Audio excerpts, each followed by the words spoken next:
my recorder. Okay. Okay. Okay. So let me try to share what. Oh, okay. Looks like. Okay, I can share from here. Let me see if I can. It's asking me to connect, so it will take a little bit of time, but now I'm connecting to my drive so that hopefully I will be able to show you the slides that I want to show. Okay.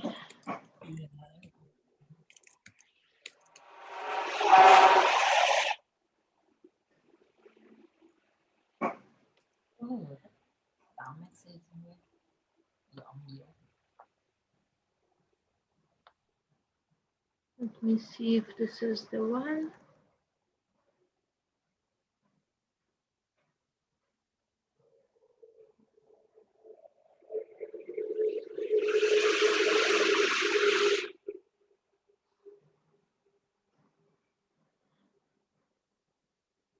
Okay, we can see it now. Your slide. You can see, but it's not the one that I prepared. let me try to go and open another, because the one that I prepared is different. And I thought I can just click like in my computer and open, whatever is open, but on this computer is a little bit different. It's asking me to. It doesn't show which one I edited. Oof. Okay, let me try one more time.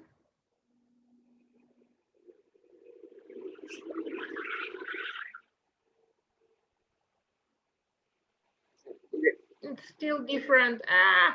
Okay, I tried the last time, and if it doesn't work, then we go to the old version. Just attempt number 3.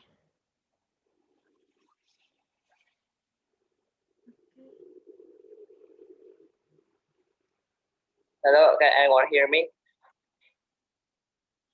Yes, we do. All right. So I see the modified column on the on the right. You can see the modified time. So that you can guess whether the payment will last for modified.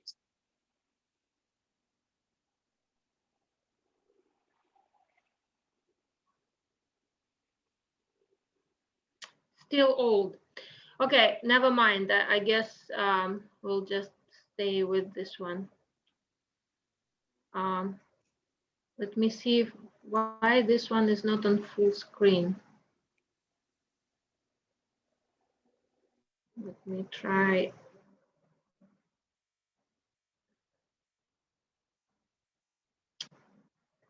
I don't see the view button to make it full screen.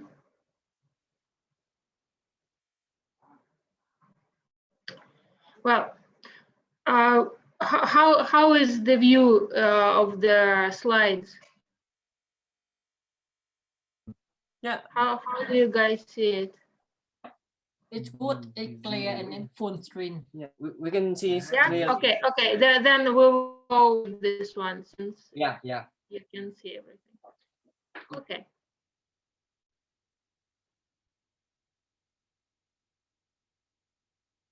All right. So today we will talk about immune resilience. So why we're not talking about boosting your immune system and making it stronger, I will explain a little bit later, because it's not good to overstimulate and make it too strong, because this is called autoimmune disease. We don't want that, right? We want to be healthy. That's why we will talk about resilience. Okay. So as usual, let's arrive into here and now and take 3 deep breaths and really set the intention, what we want to do today together. So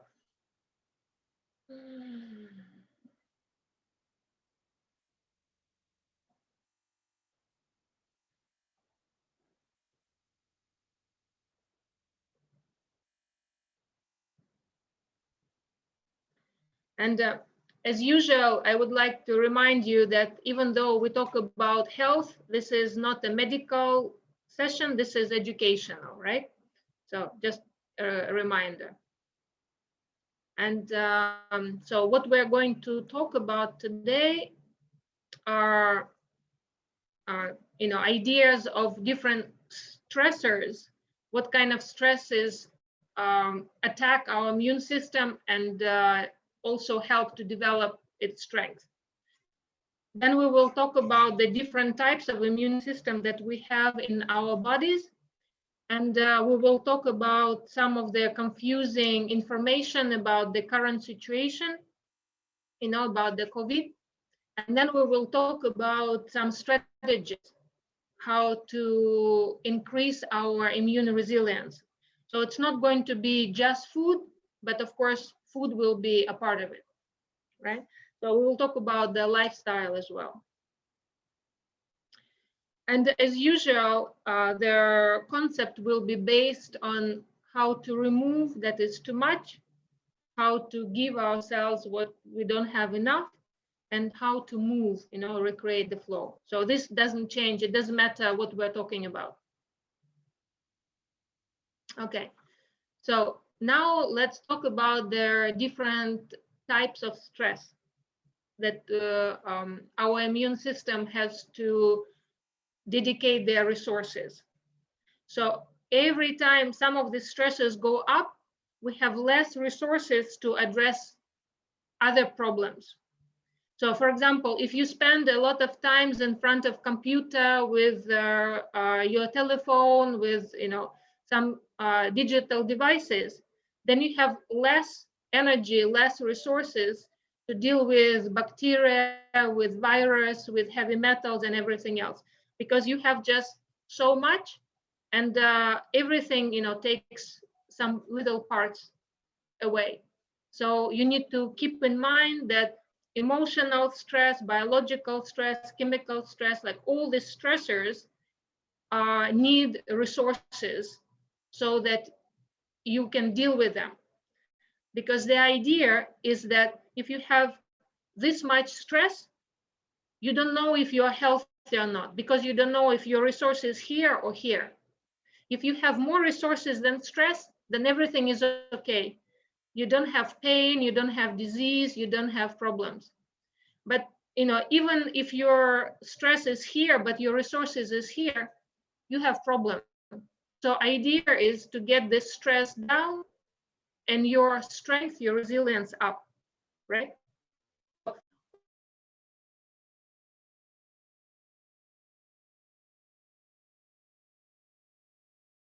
Immune system. Also, many people think that stress is something bad. And I want to remind you that it's all about how much of it you have, right? So if you look at this graph, if you don't have enough stress, you become lazy, right? So you lose the function. If you don't exercise your muscle, if you don't move your body, like for example, you are in hospital bed in coma and you don't move. When you wake up, you cannot jump and run a marathon because your muscles didn't have stress, so you lost your muscle. So same with immune system. If there are no stresses for your immune system, you didn't develop their strength and you become very weak. So the green zone in this slide is not good, but it's also not good to be in the red zone when it's too much. It means that you worked muscles until you rip them, or you put so much pressure on your bone that they break. You put so much pressure on your emotional capacity or your immune system capacity to deal with bacteria that you become sick, right? So green and red in the middle is very good stress that makes you stronger. This stress has a special name. It's called hormesis.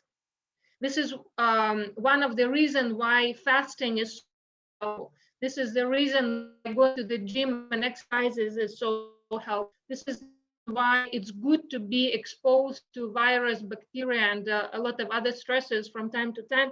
It just trains you, makes you better, right? So stress is not good, is not bad. It's about how much you can handle, and you can develop your strength there. Now let's talk about the different types of immune system. When you are born, you already have some of the immune system inside of you. It's called innate immunity, which means immune system that you're born with.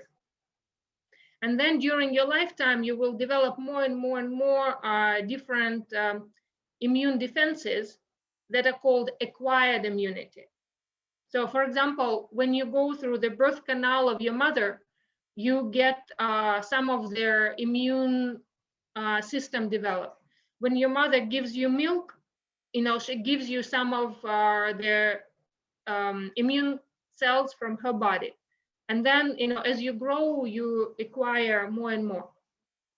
And so there are some natural ways to get it. Like sometimes you have a disease and you never get sick again because your immune system remembers. And there is also artificial way. Like when you have vaccine, usually vaccine doesn't work for a long time. And sometimes it makes it worse because you get sick later when all their manifestation, the symptoms of disease are much worse than if you had this disease as a child. So there is a little bit of fusion here. People think, oh, now I am immune. Yes, you're immune for a short period of time, but then, you can get worse problem. So it's nice to understand the difference between natural and artificial. Now let's look at their balanced immune system part of the slide.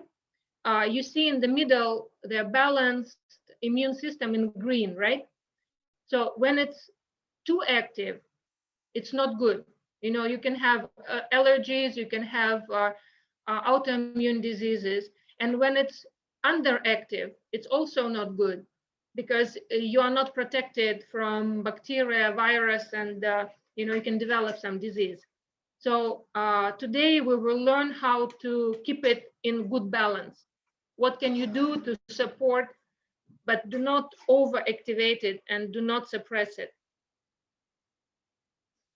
So as usual, like I mentioned, the problems are toxicity, deficiency, and stagnation.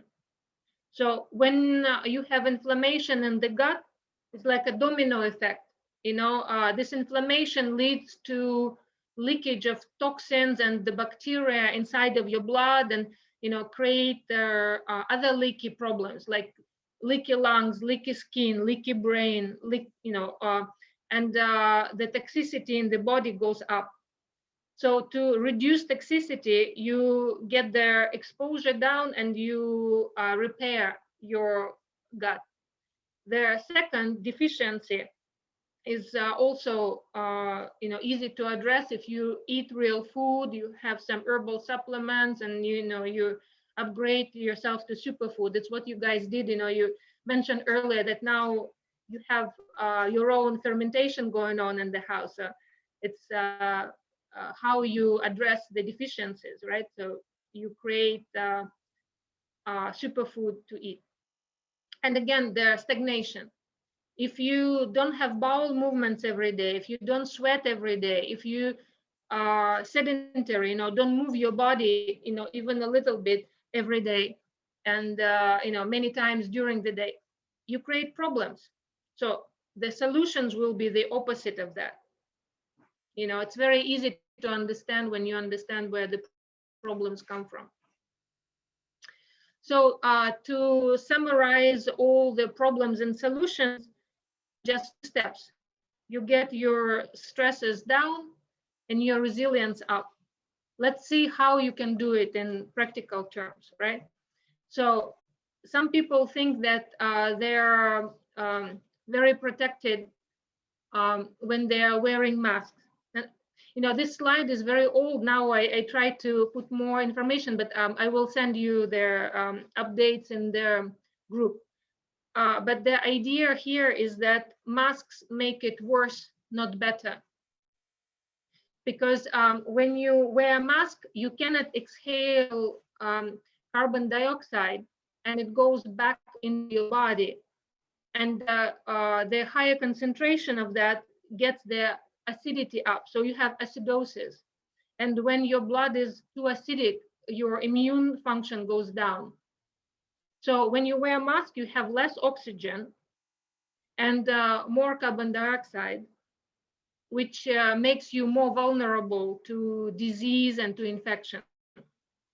So their effect is the opposite of what people think that they're doing.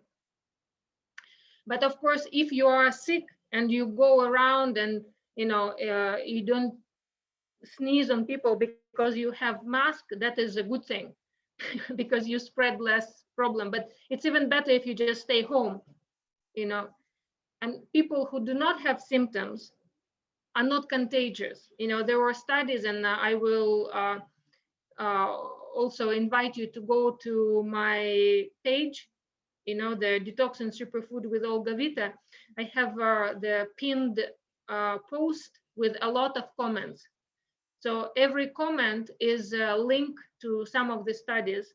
And there are a lot of studies about effectiveness and not effectiveness of mask, and about what to do. And so there are like 100 different links. You are welcome to go there. And what is effective thing to do is actually soap. So when you wash your hand, it really, really helps, but only if you do it long enough. If you just, make your hands wet and just, rinse it real fast, it's not going to work, because it takes time for soap to break down the membranes of these microorganisms. So I usually say that 2 songs of happy birthday, happy birthday to you. So when you sing it 2 times, that's enough time to be protected from COVID and from other viruses. And as for the disinfection, please do not use this rubbing isopropyl alcohol that causes cancer and damages your lungs and damages your liver. That so many people use in all this horrible disinfectant gels and alcohols that are they have usually triclosan and a lot of other really, really nasty ingredients. So hydrogen peroxide is one option, and the drinking alcohol, the ethanol alcohol, is, if you can find it in high concentration, is a much better disinfectant. So we're going to talk about different strategies one by one. I'm not going to read them out now because we are going to talk, through all of them. And you will have the slides later, so no need to read them out. So first, understand that if you have a lot of toxic things in your body, it's impossible to have strong immune system, because you will rob all these energies and trying to keep you alive from all these colorings and additives and all this horrible things that make things taste better and look more attractive. Yeah, so don't expect miracles. Junk in, junk out. So when I say junk, what do I mean by that? Of course, all the industrial food that I call product. Remember, the real food versus product. So that's their definition. But then some people forget that if you take a beautiful real food and you fry it, you also create something that is a junk that is not going to give you a lot of good nutrients. So please don't destroy the good food that you acquired by frying it. Always use a little bit of water or steam or boil or eat raw or fermented. So as little fried as possible. And also remember that it's not only food that can be junk. When you're using LED lamps, it's junk light that has very, small range of wavelengths. We need the whole rainbow, the whole spectrum from the sunlight, but this light gives us very small thing that can be very irritating to our eyes, to our skin, and our hormonal system.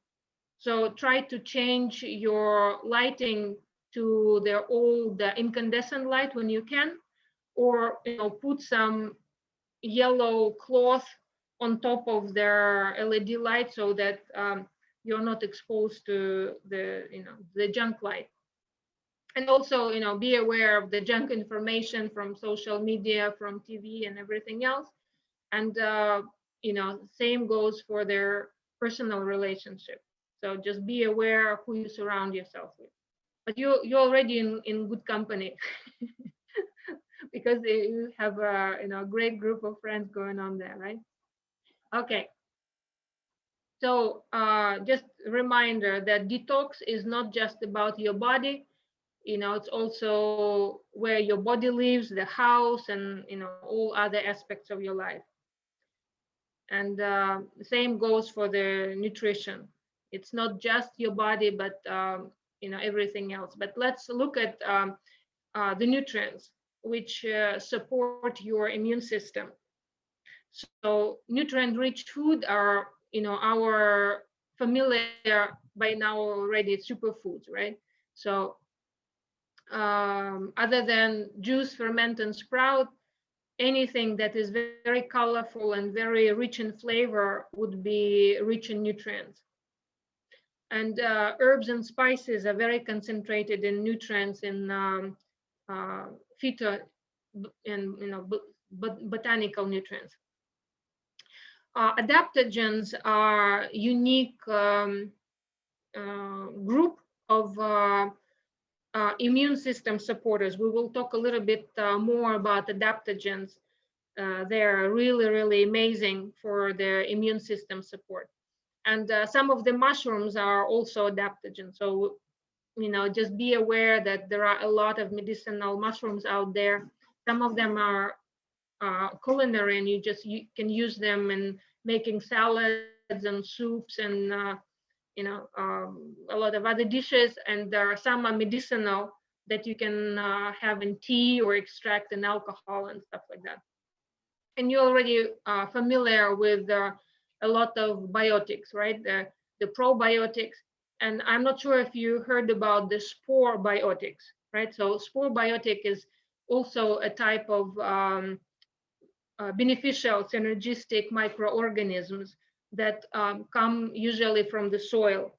So before our soils were dirty with chemicals, it was very important to eat, something that is not washed very well every day, because we were getting this spore biotics from the soil, and that was a very, very important part of our immune system.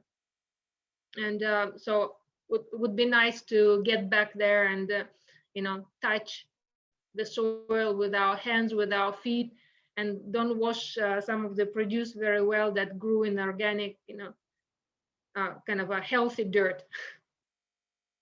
So also for immune system, it's very, very important to have enough fat, a good fat, which is not processed. So it doesn't matter if it's saturated or unsaturated, as long as it's natural and it comes from real food and minimally processed. That's what I call their good fat.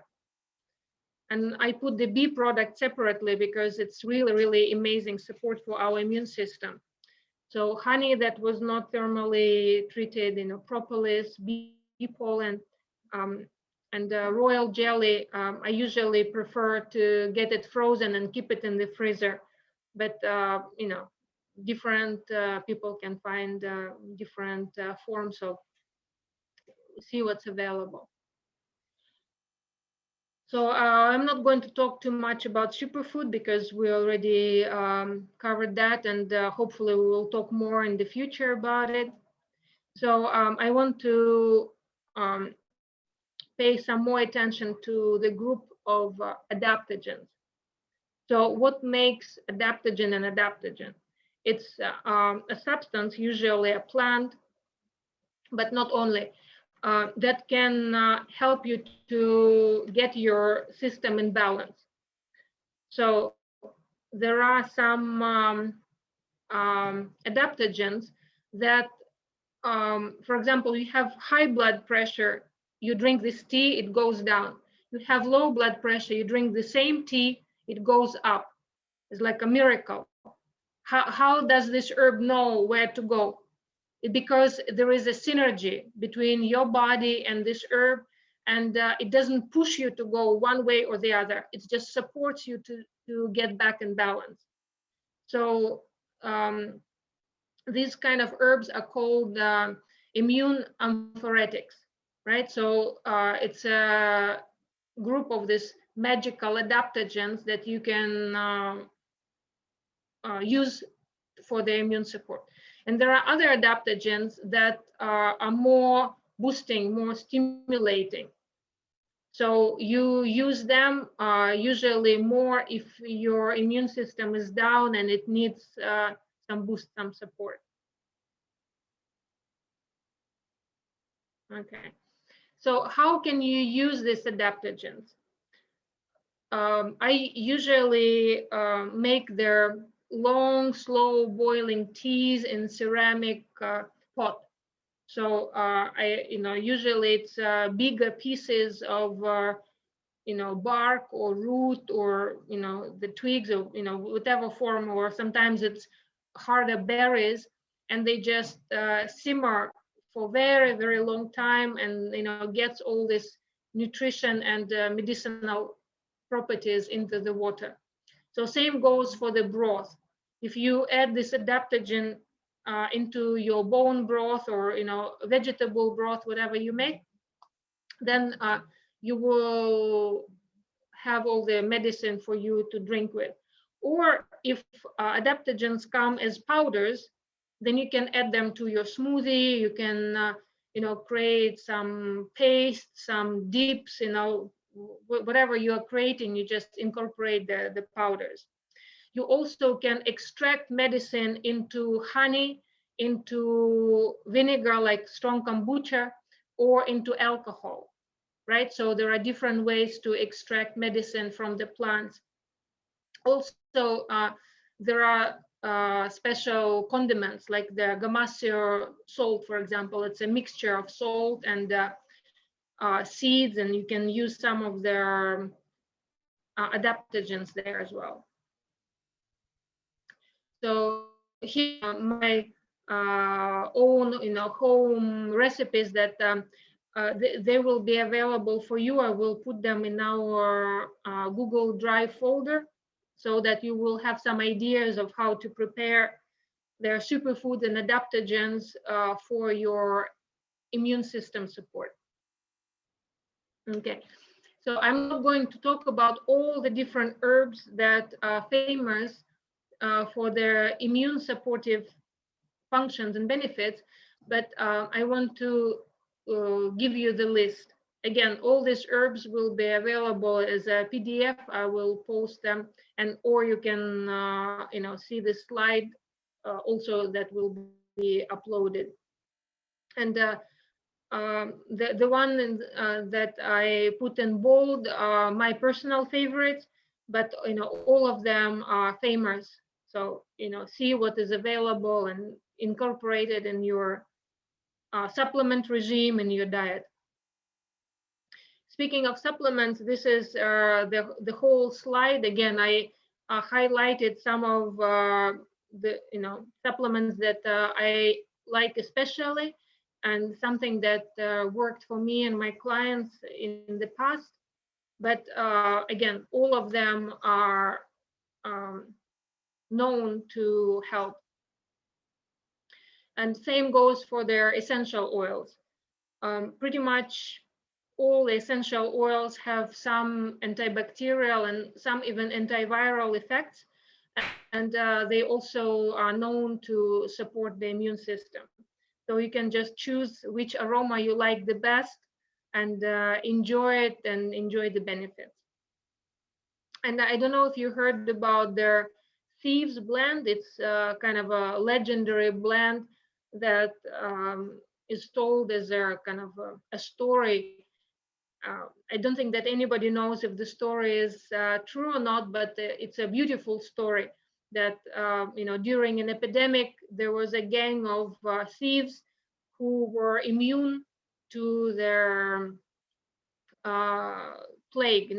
They didn't get sick, and when they were caught, they exchanged their life for their secret, and their secret was this blend that now is famous blend of essential oils. So who knows if it was right or wrong, but these oils are known to have protective properties. Another very, very important point is to stay hydrated. If you remember, from our previous discussion, that it's about the quality of your water, right? So if it's filtered, you need to reconstitute it with some salt. If you can have access to the mountain cold spring, that's wonderful. So, just think about the quality, not just the quantity. The second point is that you eat fresh food that is originally rich in water, so you kind of eat your water. And then movement is also very important for hydration, because this is how you distribute your water and keep it functional in your body, in your cells. So drink, eat, and move, just to keep in mind how to stay hydrated. Another tip to support your immune system is gargling. So if you use salt water in the morning, like, after you brush your teeth, maybe with baking soda, maybe with some other non-toxic substances, after you did your oil pulling, then you rinse your mouth with the salt water, and you can also gargle. So if you gargle for a long time, like the whole glass, one time you spit, another time you spit, so you really gargle hard, what happens, you disinfect your throat and mouth and all these cavities around, because salt water is antimicrobial.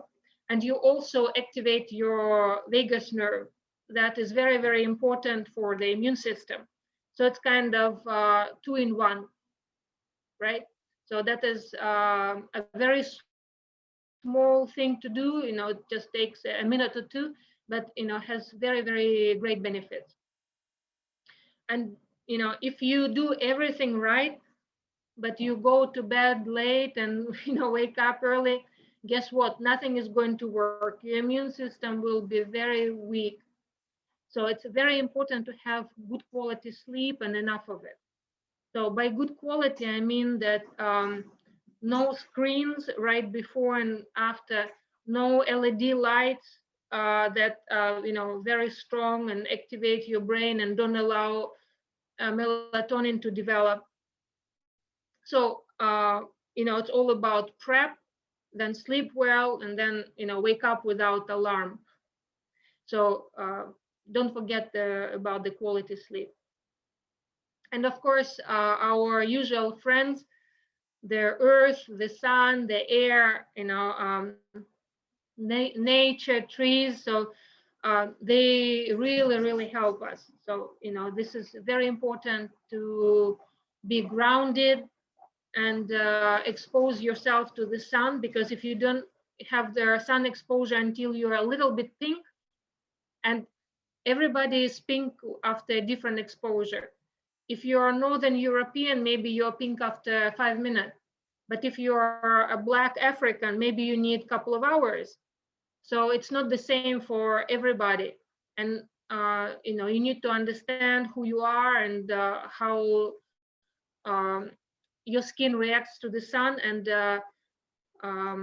adjust appropriately how much sun you need.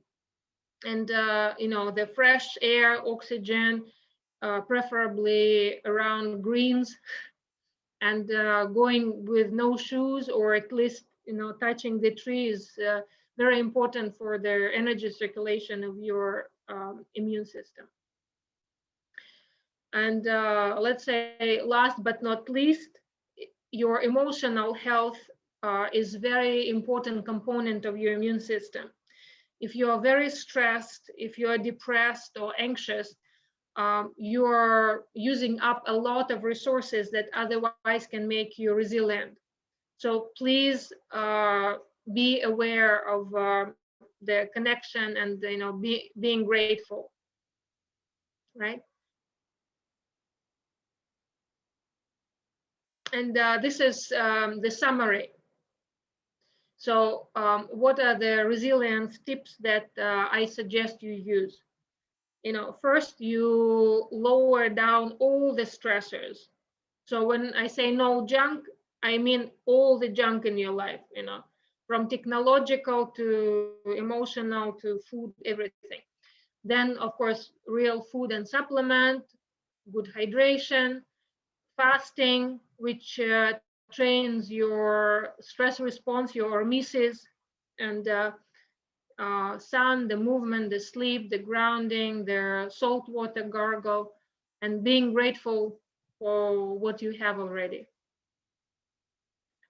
And don't forget to share with other people what you learn, what you experience, because by helping others, you actually motivate yourself to take more care of yourself, and you learn better. And when somebody is asking you a question, maybe you research more, so everything becomes really deeply yours.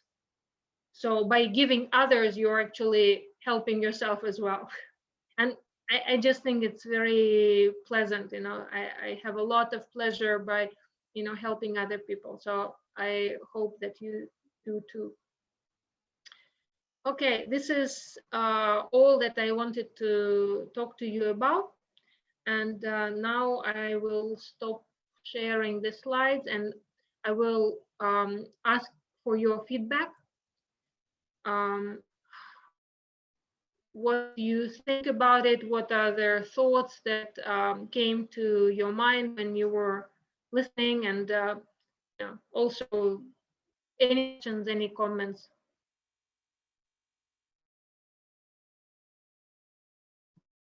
Hey Olga, thank you for your presentation.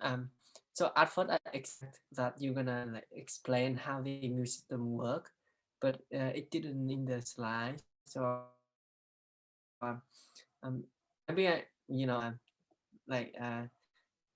a little bit like description, what the immune system do, and how it respond to, how it help our body, and how it respond to virus or outside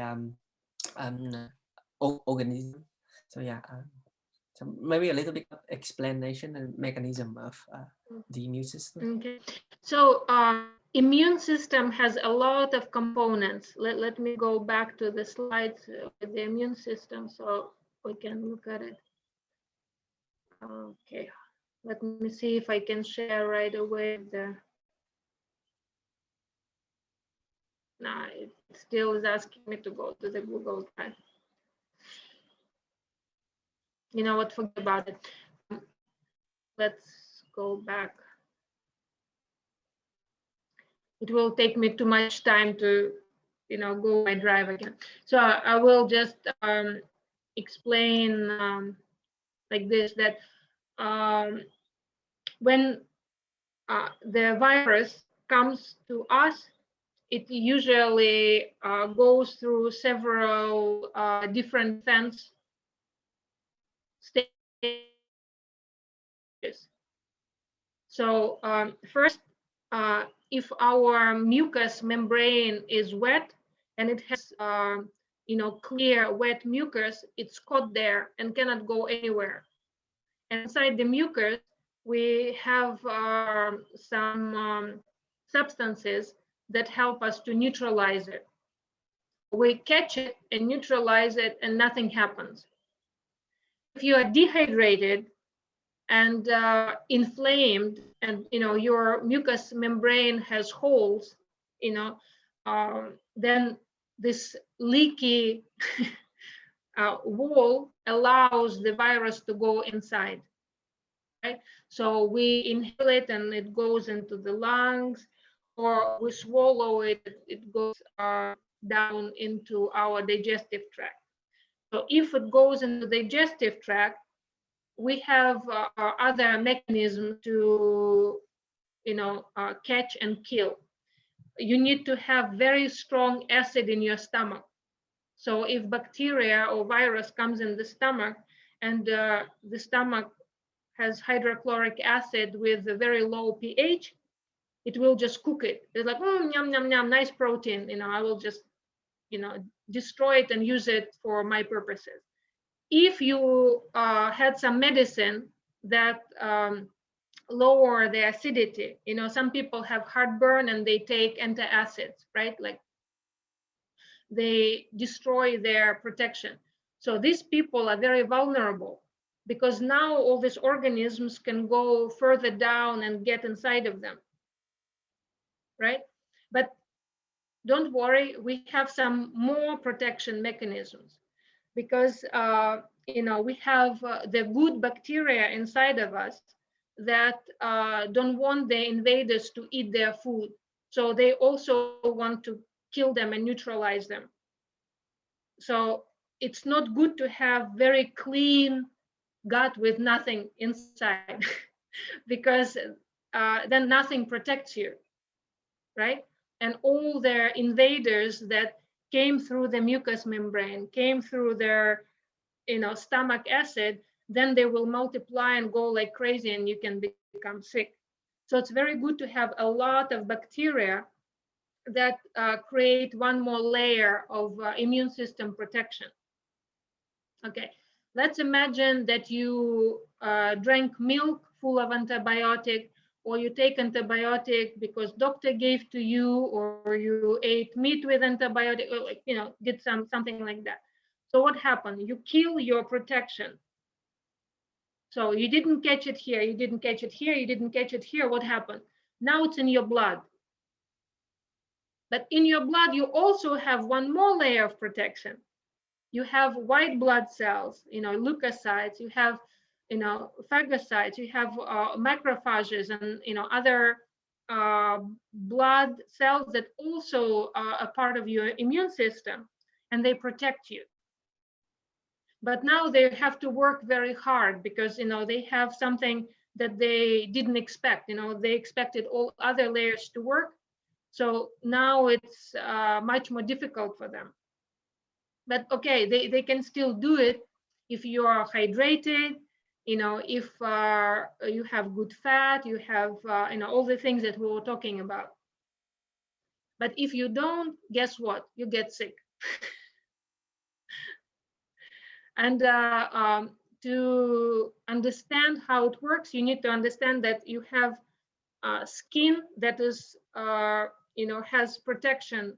It has a membrane. It has to be hydrated, and it has to have a good bacteria and all other organisms on top.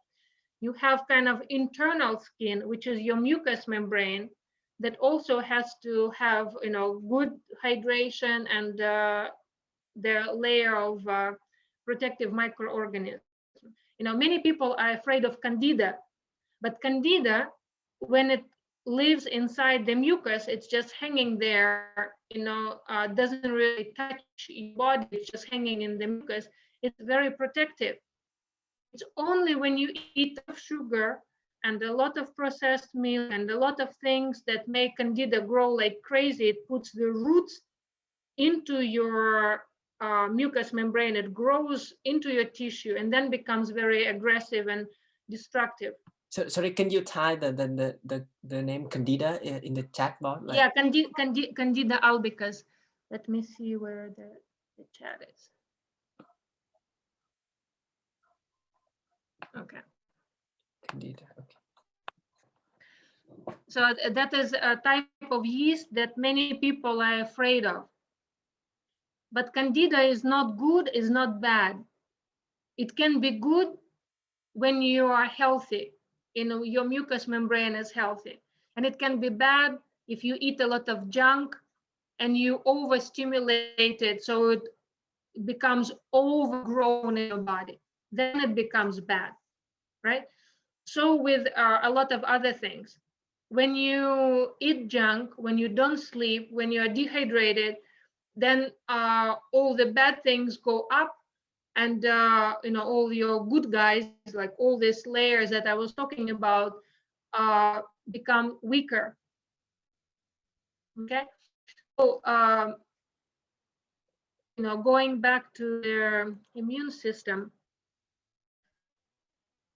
I don't know if you remember about the innate, inborn, and acquired, that you acquire during your life. So there is active part of this immune system and passive part. Yeah, so the active immunity, that is something that is actively reacting to aggression. So you have infection, you create their active immune system. Yeah, so you create antibodies that are developed when you have some exposure. So it's nice to have some exposure, so you train that part of your immune system. It's not good to be super protective, because then you can be vulnerable if there is this infection around. And there is also passive immune that is developed after you receive these antibodies from somebody. As I mentioned earlier, you can receive passive immune through your mother's milk, or going through their birth canal during your birth. Okay, did it answer your question? Okay.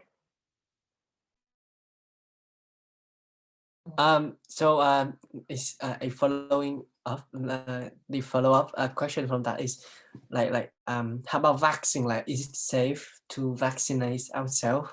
Because doctors, most of the doctors around us, like, also advise us to take vaccine, but some I guess it's some, like a controversial yeah, topic, it's that there are many voices around vaccine. Yeah. it's really controversial It issue. is So very, very controversial, for sure. And when I started to study this topic, I thought I wanted to separate vaccine in 3 groups. So one group, I thought that I will put all the vaccines that are very important, that save lives, that everybody needs to have. Then I thought that my second group would be the vaccines that you need if you go to a certain geographical location, like if there is a danger, then you need to vaccinate. And then I thought that my third group will be vaccines that are just too much and maybe you don't need them. So I started to read a lot of research, a lot of books, watching movies, watching videos, and I thought that I'm going to separate and create these 3 groups. And so far all the vaccines are in one group. Can you guess which one? the last one. Yes, so far I didn't find even one vaccine that is safe and effective. So all of them have some risks. And when you look at the risks and benefit, I'm not convinced personally for myself that I want to have even one vaccine. But other people can do research and decide for themselves. So for me, it's very important to provide information.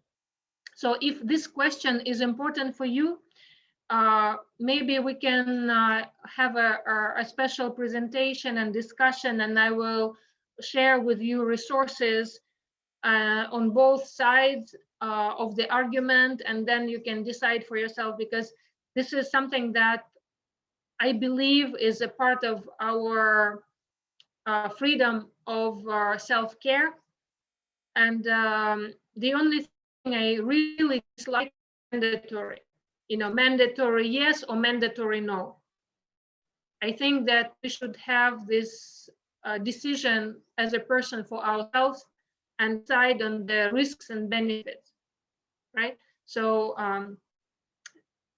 for me, I didn't find vaccines that are, I consider important, to do, but it doesn't mean that they don't exist or they will not exist in the future. I keep my mind open and let's see what happens in the future. Maybe I will be convinced and change my mind. But so far, I see a lot of dangers and not much benefit. Right.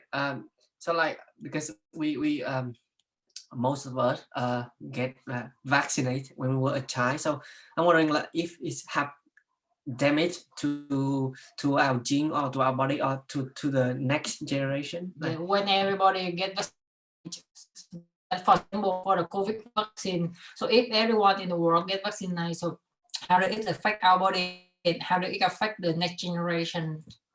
If they any like effect? Well, yeah. about the new vaccine, we can only guess, right? Because we don't know what will happen with the new vaccine. But I listened to a lot of presentation by virologists, microbiologists, by doctors who study this type of virus before. And so far, I am not very enthusiastic about what can happen. So, I will try to avoid it personally, if I can, because just because I don't know what will happen, right? But as for their vaccines that being used for many years and even many decades, we already have statistical data. And we also have some protocols that are developed for their vaccine detox. So what is a vaccine detox protocol? Usually it involves repairing the damaged gut and getting their heavy metals out, because a lot of times vaccines contained aluminum, contained mercury, contained a lot of other additives that go really deep into our nervous system, into our brain, which is a part of the nervous system, right? So some of these substances cause demyelination. So myelin is, if you look at the wire, you cannot touch the metal wire. You need some plastic around, so the wires don't, short circuit. So same in our system, we have wires that our nerves, and around them we have the fatty substance, the myelin. So a lot of vaccines destroy this myelin. So you have this kind of malfunction, and it can express itself as autism. It can express itself later in life as Alzheimer's, Parkinson's, and a lot of degenerative, like neurodegenerative diseases, right? So some of their problems are, they are visible right away, but a lot of them are visible after years and sometimes decades. Right? So one of the problems with vaccine that their mode of how their infection enters is not natural. So our skin, our mucous membrane, our normal first guards do not have a chance to react and alert the rest of the system. It goes directly in our blood, and a lot of times it's not active enough to really stimulate strong response. So it's kind of like very mild response, and it goes, deep inside, like in our bone marrow. And it can sit there for very, very long time. And only when our immune system is very weak, when we are sick already, they can come out and do their damage. So that is one of the reasons I'm not very convinced about the efficacy of vaccines. But there are many things that can be done, right? I mentioned this detox protocols that are done for neurodamaged children.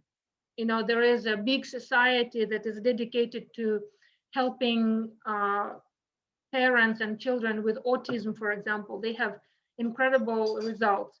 Also, the GAPS protocol is very useful in detoxifying all these problems from vaccines. There are several things to do: how to get the heavy metals out, how to repair damaged neurosystem. So there are things to do, but I think that can be the full presentation. So if you are interested, we can do the vaccine special, and maybe we can even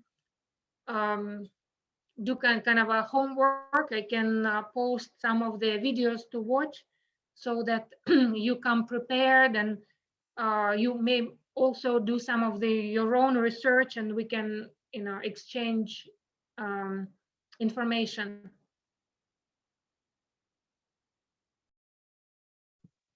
Right. Thank you for your answer. So, does anybody have any question?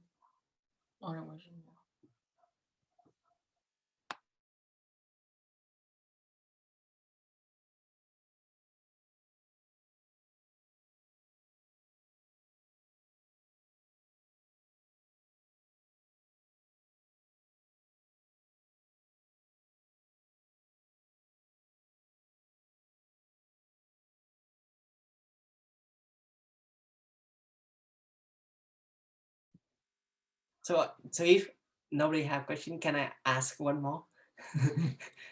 Right. Because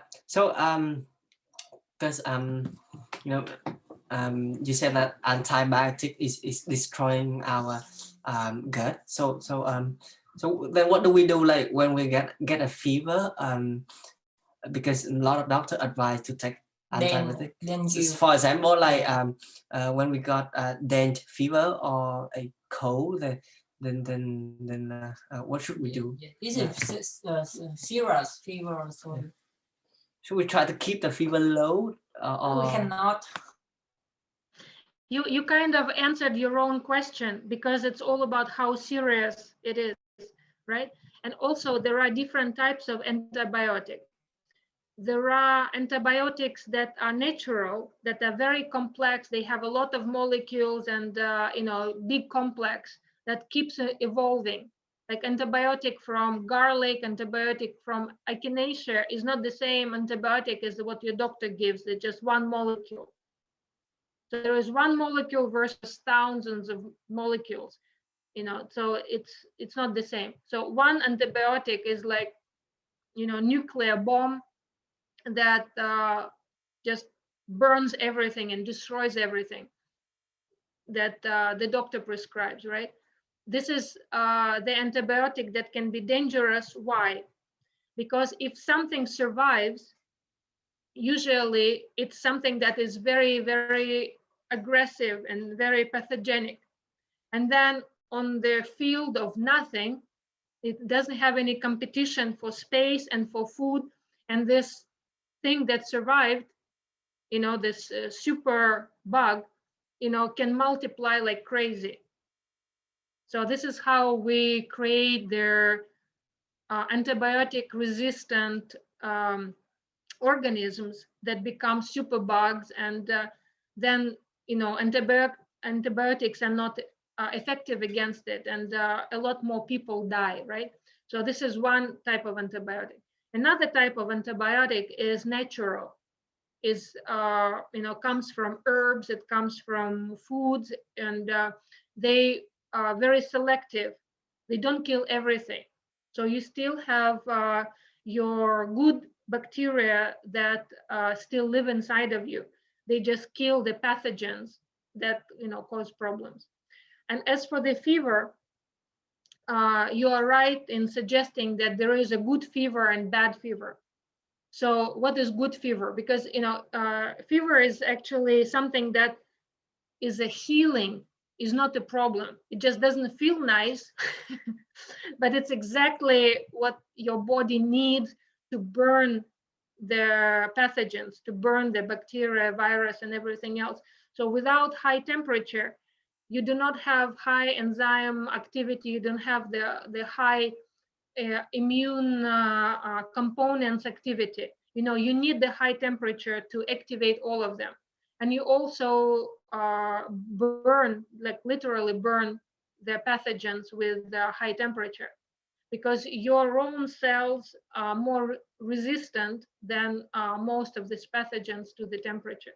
So unless you're talking about, several days of 40 plus centigrade, then you just allow the fever to work, and you make sure you're hydrated. So a lot of warm drinks, preferably with natural antibiotics, with their herbs. But it's not good to get all the fever down, because then you're like a defenseless baby. You cannot really help yourself. Only when you have fever, you can help yourself and, really get healthy. So it's very, very important to understand that fever is one of their, what I call emergency detox systems. If you remember, when we talk about detox, I mentioned several emergency detoxes that are very unpleasant, but can save your life, right? When you vomit, when you have diarrhea, when you have fever, when you sneeze, when you have, rashes and things that come out through the skin. So all these things are throwing out or killing something that is very dangerous. So you need something to get rid of fast. That's why you cough, you sneeze, you sweat, you vomit, you expel in the toilet through diarrhea. So all these things need to be supported, not suppressed, because they're saving your life.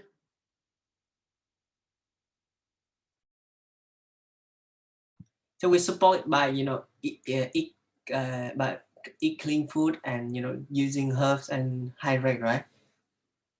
Well, I hope I answered this question through the whole presentation, because Okay. that's exactly our topic today. What Okay. to do? You sleep, you hydrate, you eat, you fast, you, like, everything that we talk about today is the answer to your question.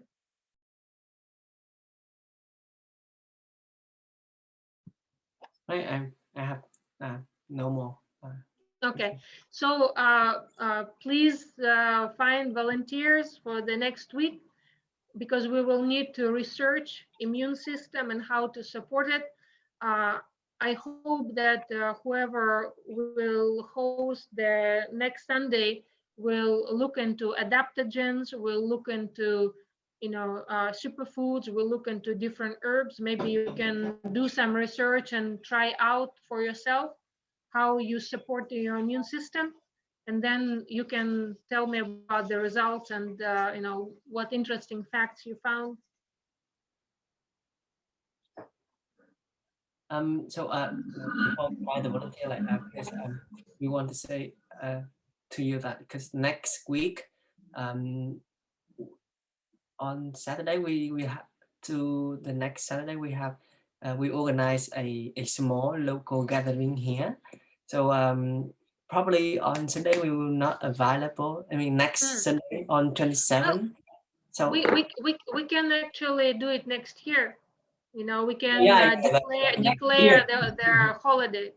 Yeah, that's what I'm proposing. Like skip next week and move to next year. We will come back on 3rd January, which is yeah. Let's look at where we are. Skip next week to next year. Okay, so it will be their 3rd of January then. Yeah. That's what I'm talking about. So is it okay for you? We skip. Yeah. Good idea. Okay, so, Happy Christmas. Okay, so yes, Merry Christmas and Happy New Year. So yes, please, find some. If you want, we can even skip more, because I don't know what your plans are if you're, doing something. So this is not something that, we have to keep very tight on the schedule, right? So if you feel like, skipping 2 weeks, we can skip 2. Vì mình prepare hết một tuần rồi, mình diễn ra rồi xong rồi cái mình phải có thời gian research và action. Because I know that around Christmas and New Year, many people have a lot of different plans and activities. So để có thể có thời gian chuẩn bị. so because we need to research for the next session. How about we skip 2 weeks? Like Yeah, let's do 2 weeks and meet on the 10th of January. Yeah. Okay. And since it will be the 10th of January, maybe I can already post some of the things about vaccine as well, right? So we will have the volunteer who will give us assignments, plus I will create their vaccine folder so people will find time and watch all these documentaries and read articles. So we'll have more time to do all that.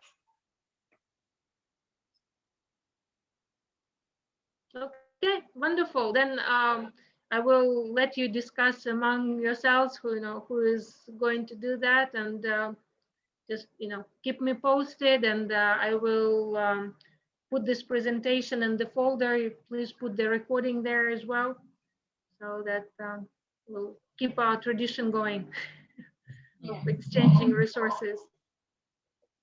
wait, Yeah. Okay, sure. Yeah, I see their message. Yes, sure.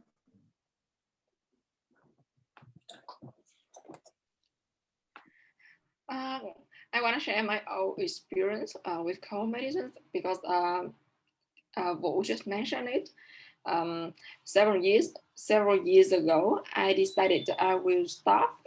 I will try to limit as much as possible to use an antibiotic. So when I have a cold, I didn't take the cold medicine as before, and it got really serious that my mom have to force me to use the medicine, but I still kept my idea in my mind and I refused. And after that, I have never had a cold again until now. So I myself believe in the ability, the natural ability of our body to recover. Of course, unless we get a really serious injury or something like that. But for the common illness, I think that our body can recover. Yeah, and it's my own experience with the cold medicine. And I have one question for Olga about organic food. Yeah, how do you think about organic food? Do you think it's good? Because I and a lot of my friends used to believe that organic food is better than it's one of the best kind of food. So we try to consume organic food, even though it's quite more expensive than the other ones. However, recent days, a friend of mine share me some articles and some discussion about organic food that maybe it's not good at that much because the same with our body. When organic food, it means the plant and the ingredient produced in to ideally conditions that make it less. Chỗ này chị không có diễn tả, các bạn nào translate giùm chị được không? Yeah, I'm asking for someone to help me to translate the questions. Ý là tức là có bạn share với chị là kiểu như là đồ mà organic thì nó được nuôi trồng một cách quá ư là lý tưởng á, thì nó mất đi cái giống như cơ thể của mình cái đứa trẻ mà được chăm quá kỹ thì nó mất đi cái khả năng kiểu như là kháng thể tự nhiên kiểu như vậy á. Thì thật ra organic food nó lại không có phải là tốt, như là nó sạch nhưng mà nó lại không có thật sự là tốt cho sức khỏe của mình như là nhiều người tưởng. Thì Olga nghĩ thế nào? Translate chị. Okay, so one of her friends shared with her an article like an analysis about organic food because organic like vegetable is growing a very, very ideal condition, like a child being put in the clean house all the day. So it don't have a connection to the land as as the like plant grow naturally. So the article concludes that organic food is clean, but it's not nutritious and not really good for our health as we tend to believe, as the market usually tell us. So what is your take on this issue? Is organic food really nutritious and good, or is the same with chemically grow food? Okay, yeah, that is actually a very loaded question because it has different layers. So first of all, why we say organic? Because we are disconnected from the producer. Before, you could see the face of the person who produced your food, and you can ask them question, and you know everything about the land and about the condition, right? So now we're disconnected. We have a lot of intermediaries. So we need a piece of paper. So if you are still connected, if you still, go to farmers market and you talk to them, or you grow your own, then you don't need to have a certified organic, because you will know the quality. But when it comes to the certified organic, there are people who grow it from the heart and who really understand the health of soil and the health of plants and the health of animals, and they put a lot of thought, a lot of effort there.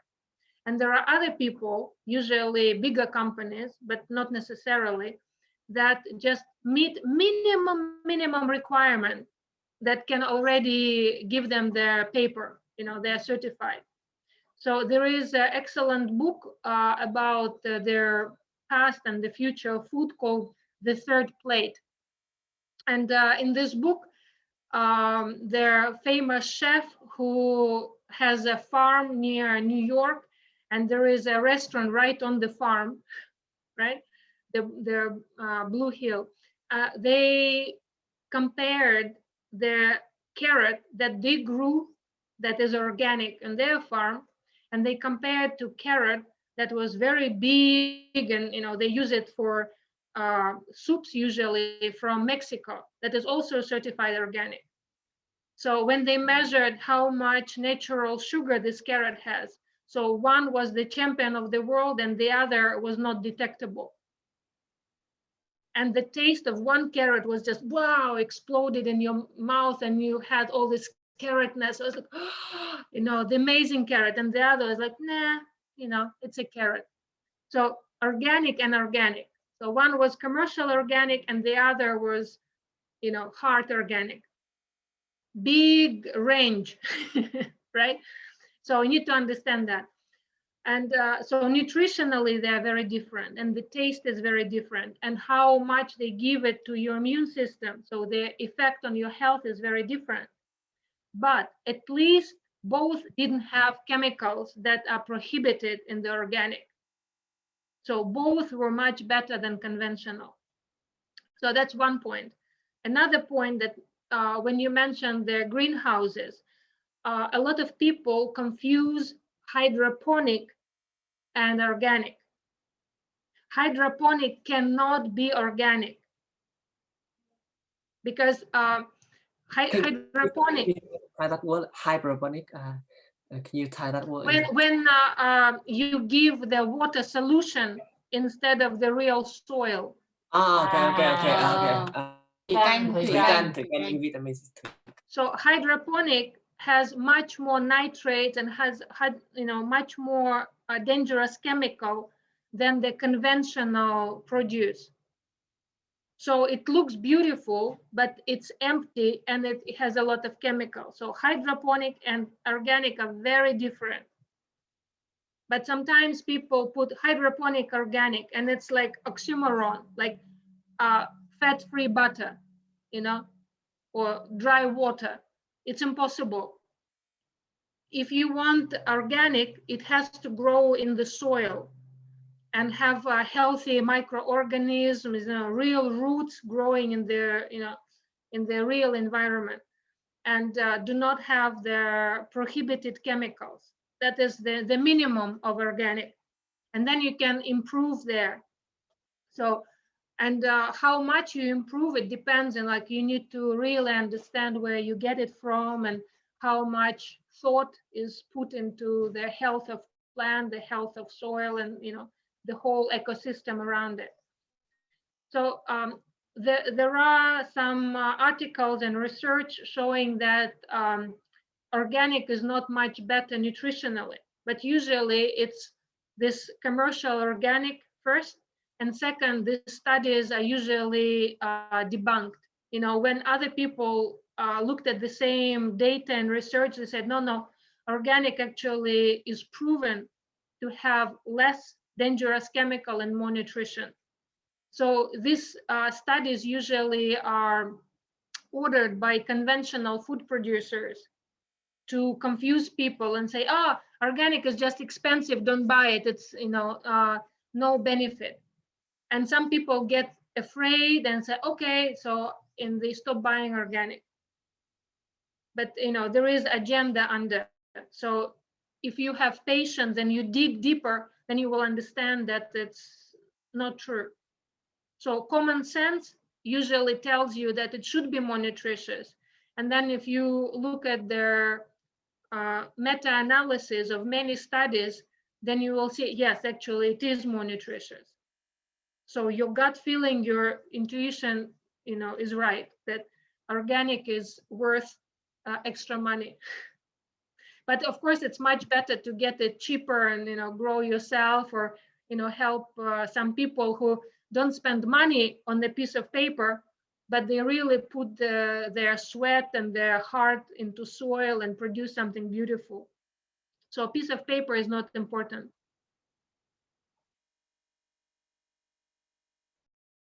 Okay, thanks, Olga.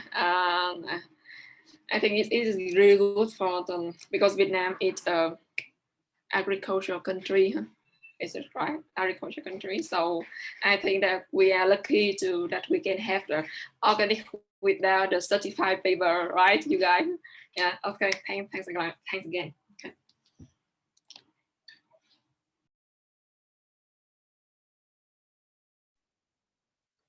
Okay. If there are no more questions, then let's have our wonderful holidays and exchange our information, resources, and see you guys on the 10th of January. Yeah. Merry Christmas, Happy New Year. Bye bye. Bye bye. Giáng sinh với lại năm mới ở Thái. Ok, giờ chọn người tuần sau, mình Incha tuần sau mọi người ơi. Còn ai chưa làm nhỉ? Chưa, hết rồi. Hết rồi. Chị Phương. Chị Phương chưa Incha đúng không? Mà chị Phương làm nhưng mà bạn là lẻ rồi, mình có mấy người tại 1, 2, 3. Lẻ đó. Bye bye chị An. Bye bye chị. Cảm ơn chị đã lại tới 4 giờ.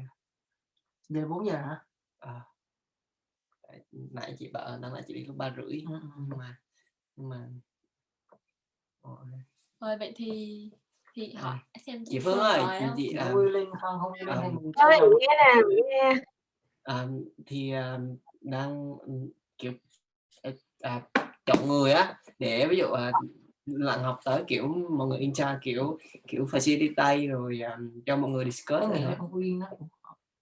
Thì chị chưa Incha đúng không? Thì chị không muốn take up lần này không? Và kiểu nếu vậy chị muốn làm với ai không? Chị vẫn muốn làm với Vũ. Đó biết. Em cũng đã từng luôn. Vậy, ok vậy em làm với chị ha. Thì tuần tới thì lần nãy cô có suggest là kiểu mình research về kiểu những cái